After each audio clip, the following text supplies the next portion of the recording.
Well, hello everybody, and welcome back to my sunroom on this gorgeous, beautiful, crystal clear day here in May in East Tennessee. I wanted to share some things today with you about the differences that I've seen in my new fertilizer. I have received a lot of questions from you all, and I just kind of wanted to go over some thoughts and some reflections on fertilizing.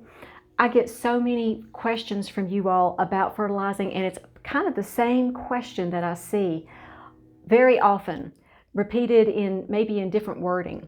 But as you all know, back in January, I got Jack's Part A and Part B fertilizers, and I have been using that in combination with my CalMag and seaweed extract.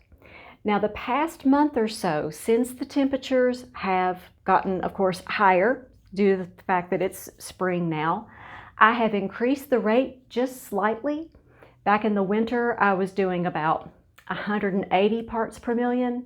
Now I'm up to about 230 parts per million.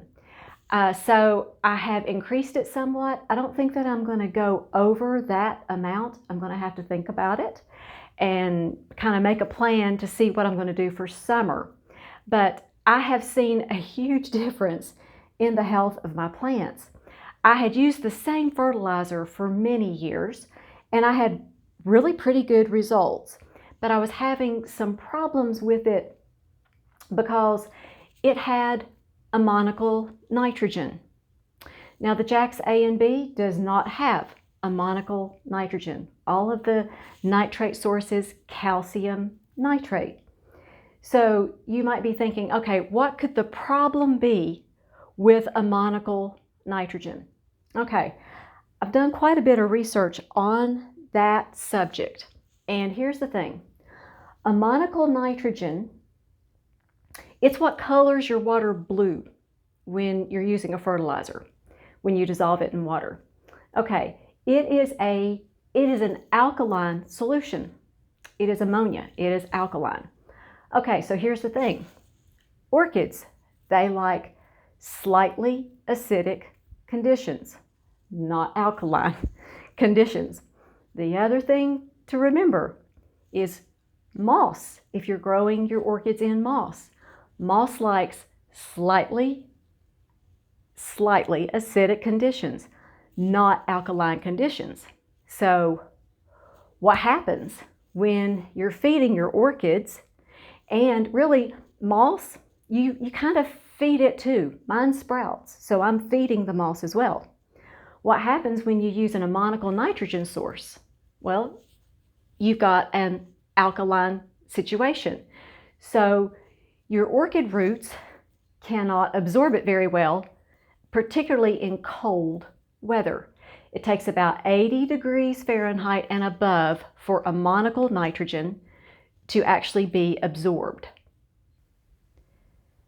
So the problems that I was having with my orchids with this ammoniacal nitrogen source fertilizer was the ones that I grow in bark, they were doing fine.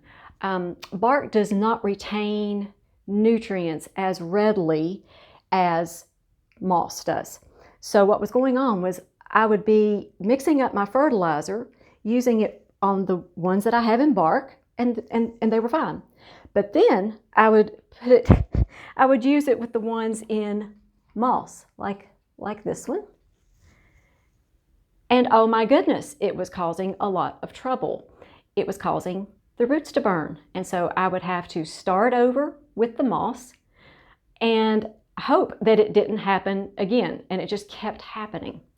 Plus, I was noticing that the ones that were in bark, some of the orchids were getting excess salt buildup on the leaves. And also, I was having a little bit more trouble with the roots, even in the bark. So ever since I've switched over to the Jack's Part A and Part B, I've not noticed any problems with any excess salt buildup.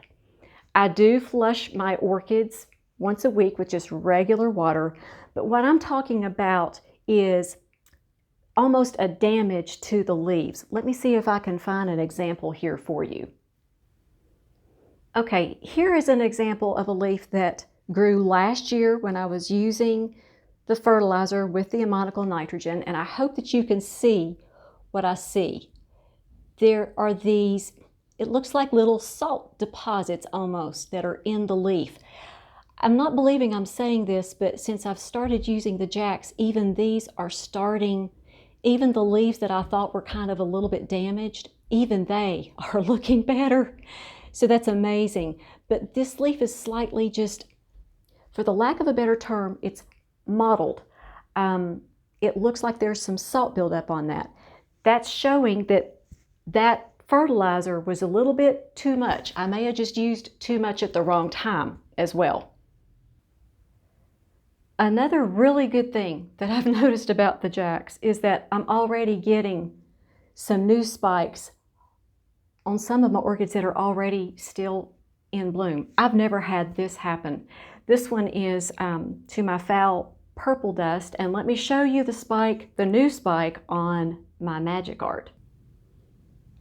Spike, it's already about, oh goodness, I'd say that one's about 10 inches long already. It just started, it seems like a few weeks ago. So the amount of growth that I've seen has been amazing. And I've grown orchids for 20 years. I've never seen results like this. When I water my orchids, I water them in a tub back here in my sunroom. Let me show it to you. This is my orchids bathtub. This is what I call this. I just fill it up with, well, as you see today was just a flushing day with pure water. But I'll fill it up with my orchid solution and let them sit there. I normally let them sit there in the summer for about an hour. I like to really give the roots a really good soak, and I've not seen any root rot in either my orchids growing in bark or in moss. So in general, I just wanted a fertilizer that I could use with both, because as you all know, I like growing in both bark and in moss. So there was no reason for me to use one fertilizer for my bark orchids and a different one for my moss. So I found something that has worked for both, and they are thriving. And here is the beautiful spike on my foul purple dust. That was the first spike that I showed you, the first new spike that I showed you. This one has been in bloom since last September. So you can imagine, and the foliage on this plant is absolutely amazing. Here's the foliage on that plant, and as you see, we're getting a new leaf. So I'm not believing that the Jacks Part A and Part B have given me these results. It's amazing, and I am really impressed with what I'm seeing. And if you're new to my channel, or if you're wondering what are you talking about? What fertilizer are you talking about? I'm going to put a link in the description box below so that you all can watch my fertilizer video that I did back in January when I first started, and you can watch me mix that up. I hope this answers a lot of questions that you all have had. If you have any other questions, just leave them down in my comment section. And before I go, I would love to say the blessing over you and your families. May the Lord bless you and protect you. May the Lord turn His face towards you and shine His face down on you. May the Lord give you His mercy and give you His peace. You all make it a great day, and we'll talk to you next time.